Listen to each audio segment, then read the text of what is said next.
Bonjour à tous, j'en suis à ma deuxième vidéo déjà, j'ai envie de dire, même s'il y a du temps qui s'est écoulé, je me rends compte que la deuxième vidéo c'est un peu la plus difficile. Disons que la première elle est sortie spontanément, je l'ai même pas réécoutée, en fait je l'ai postée comme ça. D'ailleurs ce qui me vient et pour compléter la première vidéo que j'ai faite, après coup je me suis rendu compte que finalement l'amour inconditionnel qu'on devait avoir, c'était envers soi, qu'elle devait être dirigée envers soi. Et pour moi aussi, ça passe par apprendre à se connaître. Et c'est peut-être là d'ailleurs où je vais faire un schéma pour expliquer, pour compléter la première vidéo que j'ai faite et puis expliquer à partir de quel plan je parle ou à quel plan on parle aussi dans le milieu spirituel. Donc je vais faire un dessin comme je peux, à l'ancienne, avec un bon papier et un bon crayon. Je vais juste vérifier que mon stylo marche. Ouais. Et puis expliquer sur quel plan on parle en fait. Et puis là, je viens de sortir d'une séance, d'un soin que je viens de faire. Et c'est tellement mais extraordinaire ce qui se passe que il va vraiment falloir que je prenne le temps d'expliquer le contenu d'une séance. Donc pour ça, il va falloir que je trouve quelqu'un qui soit d'accord aussi pour que je puisse parler de ce contenu. Et, ou alors je trouverai un autre moyen d'en parler, c'est pas grave, mais c'est tellement intense, autant pour moi que pour la personne qui le vit. Hein. C'est tellement intense, incroyable. Là, je parle pour mes soins à distance, euh, où je suis connectée à l'inconscient de la personne qui vient me voir. Et en fait, l'inconscient, je suis partie dans tous les sens, hein, je ne veux plus du tout faire de schéma là. Euh, La particularité de l'inconscient, c'est que déjà à l'intérieur, le temps n'existe pas. Il n'a pas la même temporalité que nous. Tout peut se passer en même temps. Enfin, il n'y a pas ce truc-là, quoi, de la temporalité. Et puis, l'inconscient ne fait pas la différence entre le réel et l'imaginaire. Et puis, Natacha Calestrema, elle donne l'exemple pour ceux qui la connaissent d'imaginer qu'on est un... Ah, en plus ça marche trop bien sur moi là. D'imaginer qu'on est une boule d'aluminium entre les dents. Et rien que de l'imaginer, ben, on sent l'effet que ça fait là entre les dents. J'aime pas du tout, je le ressens fort moi. Enfin, et elle explique comme ça que ouais, l'inconscient et l'inconscient ne fait pas la différence entre le réel et l'imaginaire. Et pourquoi c'est important de savoir ça? C'est parce que dans les soins, du coup, quand je me connecte à l'inconscient, il y a la possibilité de réparer euh, des liens familiaux, des liens amicaux, mais souvent c'est la famille hein, qui prime, ou de réparer le lien avec tel parent. C'est-à-dire qu'on remplace une scène qu'on a mal vécue par une scène qui nous convient mieux. Mais c'est pas fait n'importe comment, c'est-à-dire que c'est fait à votre rythme et puis pas n'importe comment. Dans la scène, c'est pas moi qui décide de réparer le truc de cette façon-là. C'est-à-dire que moi, je suis connectée à vous, donc ce que je disais, à votre inconscient. Et c'est votre inconscient qui va trouver les solutions adéquates pour réparer et pour se sentir bien. Et pareil, ce que je mets dans l'inconscient, c'est la connexion au cœur, cette partie-là dont on n'a pas conscience, notre partie émotionnelle, notre partie qui est connectée à notre cœur en fait. C'est elle qui va ouais, venir réparer. Et puis c'est un endroit où justement il y a les blessures, il y a le vécu qui a été intégré. Souvent c'est le vécu de 0 à 7 ans qui a été intégré au niveau inconscient. Euh, Souvent on dit d'ailleurs que 7 ans c'est l'âge de raison, où on passe à quelque chose de beaucoup plus conscient. Mais avant cet âge-là, tout se passe dans l'inconscient. Et c'est cette zone-là aussi qu'on va... Alors, je vois la vie actuelle, Mais je vois aussi justement cette partie-là de 0 à 7 ans où il s'est passé des choses, souvent la plupart du temps avec les parents, où il y a eu une blessure. Et du coup, pendant la séance, on fait tout un parcours, parce qu'on n'arrive pas directement à la blessure, hein. Si c'était aussi simple, ça se saurait. Enfin, c'est peut-être simple, hein. Peut-être que d'autres arrivent à faire ça directement. Moi, je n'y arrive pas. J'ai pas envie de fermer la porte en disant que c'est pas possible. Mais disons qu'il y a tout un parcours, tous les blocages à déblayer avant d'arriver à la blessure originelle, quoi. Tous les mécanismes de défense qui ont été mis en place et tout ça, avant d'arriver à la blessure originelle dont on n'a pas forcément conscience, hein, d'où le nom inconscient. Et donc, là, c'est l'exemple parfait, parce que je vous en ai parlé, en plus je vous en ai parlé comme ça vite fait. J'aurais beau en parler, en fait, j'ai l'impression que tant qu'on ne l'a pas vécu, en plus, si tu me regardes, tu sauras que je parle de toi. Il y a une personne, justement, il n'y a pas longtemps, qui m'a dit je ne saurais même pas expliquer, la seule chose que je peux dire, c'est qu'il faut le vivre. Et en fait, c'est vraiment ça, genre, il faut le vivre. On voudrait l'imaginer. En fait, c'est ça, c'est qu'on voudrait imaginer ce qui peut se passer en séance, c'est pas possible, quoi. C'est pas possible. Et c'est merveilleux. C'est-à-dire, en plus, ce qui est bien dans l'inconscient, c'est qu'il y a beaucoup de symbolique. Euh, il y a des exemples concrets que je peux pas donner là, parce que c'est des séances privées, quoi. Mais c'est très dans la symbolique, du coup, on voit de tout. Enfin, c'est-à-dire que c'est un monde, l'inconscient, là, c'est un monde où tout est possible. Tout est possible, tout est imaginable. Tout est imaginable, je ne sais pas comment expliquer, mais on peut voir d'autres mondes, mais sans aller jusque-là, quoi. Ouais, c'est assez impressionnant. Et du coup, je crois que j'avais envie de partager déjà cette joie que j'ai ressentie à faire le soin là tout à l'heure. Et puis j'ai reçu un beau message pour moi que je vais être amenée à enseigner aux personnes à vivre avec toutes les parts de soi. Et je trouve ça trop beau. Je vais réécouter parce que j'enregistre mes séances et je vais réécouter comment ça a été dit précisément. Mais je me dis c'est merveilleux. En fait, je me dis c'est la vie qui m'a. Sur le moment, on comprend pas ce qu'on. Enfin, on comprend pas ce qu'on vit. On se pose même pas de questions sur ce qu'on vit. Mais c'est quand on refait le fil. Ben, on se rend compte que tout nous a amené à là où on en est aujourd'hui, en fait. Et pourquoi je dis ça? Parce que je vous dis, je pense qu'aujourd'hui, je vais être amenée à, je le fais déjà, hein, à, à travailler avec les gens, à travailler avec les différentes parties qui nous composent, en fait, qui composent les gens. C'est-à-dire que, et ça, on n'en a pas forcément conscience, et c'est comme si c'était le grand secret, un des grands secrets, c'est de comprendre qu'on a plusieurs parts en nous. Et alors, pour le peu qu'on n'en ait pas conscience, elles viennent se bagarrer entre elles, en fait. Il y a de la résistance qui se fait, ou au contraire, on lutte, on dit, mais attends, mais moi, je veux pas de ça dans ma vie. Du coup, on ne le voit pas avec ma main, mais c'est comme si je le repoussais comme ça.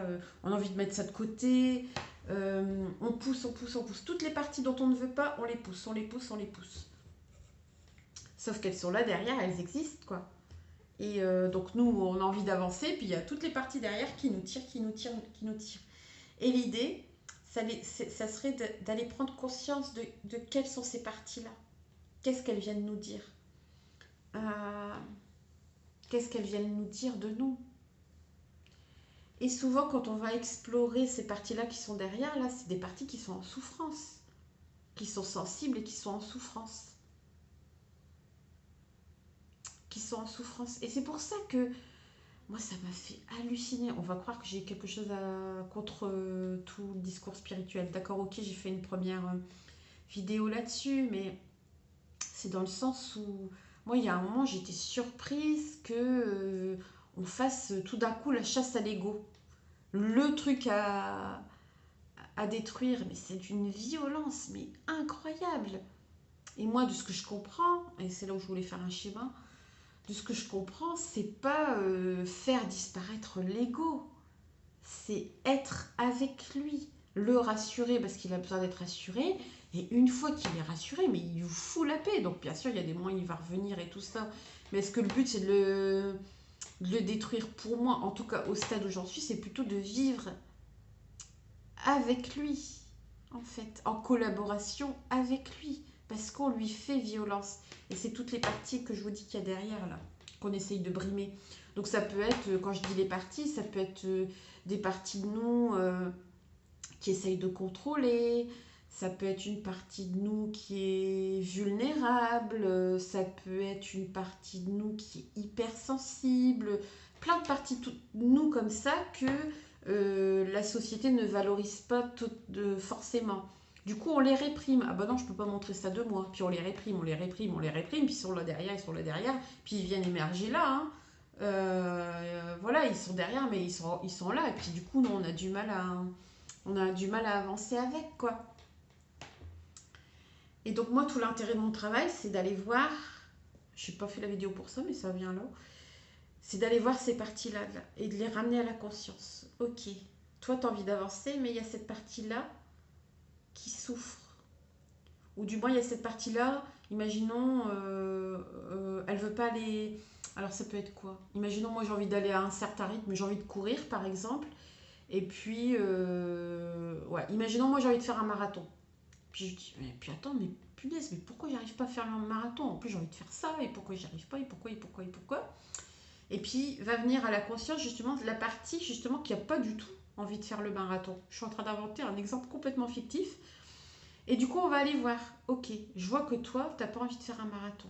Ah bah oui, c'est trop fatigant. Et puis, est-ce que j'en suis là? Puis en plus, j'ai mal au genou. Ah oui, d'accord. Alors, t'as mal.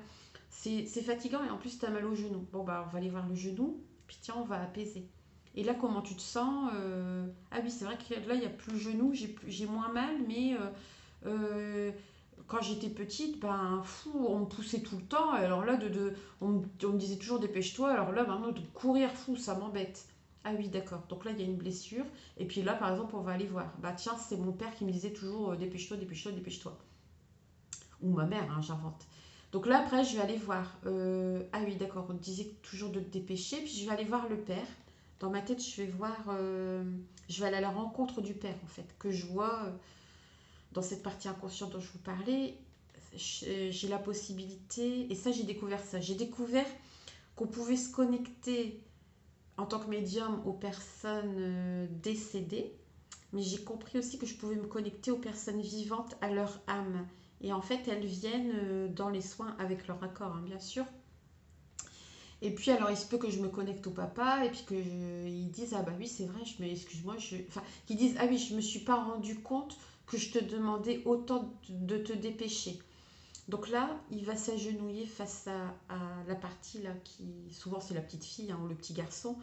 Il va s'agenouiller et puis il va dire, ah oui, bah, je suis désolée, je vois que de t'avoir demandé de te dépêcher, ça t'a mis une pression par exemple. Ah ok, puis le petit enfant il va ressentir un soulagement. Mais comme il a, comment dire, pour le peu qu'il ait cumulé beaucoup de colère, ben, les excuses il les acceptera pas forcément tout de suite. Et du coup, il va avoir besoin d'exprimer de la colère. Bah oui, mais je te l'ai dit pendant tout le temps, je te disais que je voulais pas, et puis tu m'entendais pas, donc il y a un moment je boudais, et puis comme je boudais, bah toi tu m'engueulais encore plus, et ceci, cela, et puis, hop, il va sortir toute sa colère. Une fois que c'est fait, que le père il a entendu, s'il est en capacité d'entendre, eh ben, ok, on passe à la suite. S'il n'est pas en capacité d'entendre, je vais aller voir chez le père. Ok, pourquoi tu n'es pas en capacité d'entendre la colère de ton enfant? Eh ben, parce que moi, quand j'étais petit, on se mettait toujours en colère après moi et je ne supporte pas ça et tout ça. Une fois que lui, il a guéri ce qu'il a à guérir et qu'il comprend d'où ça vient, hop, il peut revenir vers son enfant et dire, ah oui, je comprends mieux ta colère. Hop, ça c'est réparé. Et puis après, la partie là qui veut pas courir, la partie nous qui veut pas courir par exemple, elle aura intégré tout le travail qui s'est fait. Et à partir de cet espace-là, elle va se dire, ok, bon bah maintenant, moi, est-ce que j'ai envie de faire un marathon? Quand je regarde, ben plus rien ne m'empêche. Et puis je me sens entendue par mon père, je me sens aussi entendue par la personne, la partie de moi qui veut faire un marathon. Mais elle n'est pas tout à fait sûre, donc elle se met face à la partie qui veut faire un marathon. Elle check, ok. Et puis là, elle teste. Elle fusionne toutes les deux, et puis elle teste. Ok, bon, je m'imagine faire un marathon. Ah, il y a encore une inquiétude. Si je m'imagine faire un marathon, j'ai peur de me reblesser à mon genou. Donc je suis pas encore tout à fait ok pour faire un marathon. Et puis là, on va aller vérifier qu'est-ce qu'elle peut mettre en place si elle a un... Si, imaginons, elle fait un marathon, puis elle a mal au genou. Et peut-être qu'elle va intégrer que sur place, il y aura une équipe médicale ou que de toute façon, il y a telle personne qui pourra l'aider. Ou alors, du coup, elle va décider, bon, ok, ça sous-entend que je vais devoir arrêter si j'ai mal au genou pendant que je cours. Mais arrêter, elle est en train d'explorer toutes les pistes, en fait, de qu'est-ce qui pourrait se passer, qu'est-ce qui la bloque et tout ça. C'est long, hein, c'est un travail qui est très long, mais nécessaire, justement, pour que ces deux parties-là soient en paix. Et du coup, après, elle va se dire, ah oui, mais c'est vrai que si je cours, je suis hyper motivée, j'ai tout mon enthousiasme et que je suis blessée pendant que je cours, je vais être déçue. Et puis là, ça renvoie à toutes les défaites, par exemple, qu'elle a eues tout au long de sa vie. Hop, et puis on va aller chercher quelle défaite l'a le plus blessée. On va aller réparer cette défaite. Je ne sais pas encore comment, mais voilà, on y va. Une fois que c'est réparé, hop, elle revient à cet endroit-là. Et puis, donc ça, la partie qui a eu une défaite, c'est encore une autre partie de nous qu'on a mis derrière. Donc on va aller la chercher. Tiens, moi j'ai vécu des défaites. Et puis on va aller explorer avec elle, c'était quoi les défaites, qu'est-ce que ça lui a fait, et tout ça au niveau émotionnel. Une fois qu'elle est réparée, elle va se rejoindre là.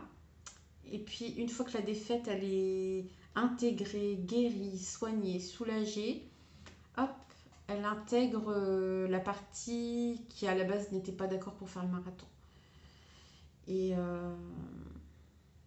il y a quelque chose qui se soulage entre les deux. Elle s'intègre, elle s'intègre. Là, en fait, bon, j'ai des doigts, donc ils sont l'un à côté de l'autre, mais en fait, c'est comme si, au bout d'un moment, toutes ces parties-là, elles vont fusionner et faire qu'une seule partie, en fait. Elle va faire qu'une seule partie. Et puis, les trois parties, en une, elles vont se checker de, ok, est-ce que là, tout le monde est d'accord pour faire un marathon? Ok, toutes les blessures ont été réparées. Ok, tout le monde est d'accord pour faire un marathon. Et là, on y va. Et c'est à partir de cet espace-là qu'on peut guérir et avancer, en s'acceptant soi-même, en acceptant les parts de soi qu'on a mis derrière soi et qu'on ne veut pas voir. On ne veut pas voir parce qu'elles sont blessantes, parce qu'elles font mal au cœur, parce que c'est trop douloureux. Et du coup, ce qui est bien dans la connexion, quand je fais les soins connexion à l'inconscient, et l'inconscient, en fait, comment dire, donc c'est vrai, en fait, quand je dis ça, c'est comme si c'était moi qui me mettais en état d'hypnose pour vous, en fait. Plutôt que d'aller explorer vous-même, c'est comme si moi, je me mets en état d'hypnose et je vais explorer. Et du coup, c'est un endroit qui est beaucoup plus sécurisé. C'est-à-dire que dans la vraie vie, ça sous-entendrait, si vous avez une blessure avec votre père, de vous retrouver face à votre père, d'essayer de lui parler, pour peu que vous n'ayez pas conscience de où est l'origine du problème. Par exemple, là, qui vous demandait toujours de vous dépêcher. Vous allez être face à lui, vous allez trouver tout un tas de stratagèmes pour essayer de lui dire. Vous allez être énervé, il vous aura toujours pas entendu. Et il vous aura pas entendu parce qu'il déteste la colère, parce que ça le renvoie à sa blessure à lui. Et dans la vraie vie, c'est compliqué. Mais dans l'espace où je suis, quand je me connecte, je répare tout. C'est pas moi qui répare, hein, je me connecte à vous et ça se fait dans votre inconscient à vous. Hein. Comment dire ça ? En fait, c'est un espace où justement tout est réparé, le lien est réparé, il y a quelque chose qui est apaisé. Et comme on est en train de faire le travail, vous entendez des phrases qui font du bien, et comme l'inconscient ne fait pas la différence entre le réel et l'imaginaire, il intègre comme si ça s'était réellement passé. Et du coup, ça apaise. Et hop, après, on va aller faire un marathon beaucoup plus sereinement. Mais par contre, dire je ne veux pas de ça, je dois être comme ça, je dois être de telle façon, je dois être ceci, là on se met vers l'avant justement. On part de notre espace là purement physique, il y a les parts derrière, les parts de nous derrière, qui crient, hein, qui essayent de nous faire passer des messages. Et nous, on ne veut pas les entendre. Du coup, on a tendance à justement aller vers l'avant en disant mais attends, mais moi je veux avancer, je veux être de cette façon-là pour avancer. En fait, je devrais être de cette façon-là. Lui, il a réussi, donc je veux avoir ses qualités à lui et ceci et cela. Puis on va vers l'avant et en fait, on se déconnecte de plus en plus de soi. En fait, c'est ça qui se passe. C'est ça qui se passe. Que moi, dans les soins, je reviens à qui on est et je vais aller chercher les parties blessées qui se réintègrent à cet endroit-là. Tout le monde est réuni à cet endroit-là, ici. En plus, je suis en train de situer là, au centre de soi. Et c'est à partir de cet espace-là, de ok, voilà, moi j'ai su ce qui s'est passé dans ma vie, j'accepte, et hop, à partir de cet espace-là, on peut avancer avec soi. C'est ça qui est important. Et c'est ça que j'ai appris grâce à mes soins. C'est ça que je fais. Franchement, je pensais pas du tout parler de ça, mais du coup, je vais déjà faire une vidéo là-dessus. J'aurai peut-être l'occasion d'en reparler, peut-être plus précisément. Euh, voilà, peut-être en faisant un live là-dessus, une séance en direct, je sais pas comment ça peut se manifester, mais là je me projette déjà parce que ça se passera peut-être pas de cette façon-là. Je vais voir comment ça émerge. Mais déjà rien qu'avec cette explication-là, j'espère que vous aurez compris. Il faudra peut-être mettre au ralenti parce que j'ai parlé vite. Mais, euh, mais c'est un peu l'idée de mes soins et du travail qui me paraît important à faire. Moi, ça m'a beaucoup aidé. Je le fais avec moi-même, de parler avec les parties de moi. C'est mon métier qui m'a appris ça. Et puis je le fais aussi avec les personnes qui viennent me voir et qui me font confiance. Voilà, j'ai fini ma deuxième vidéo. Oui. Allez, salut tout le monde.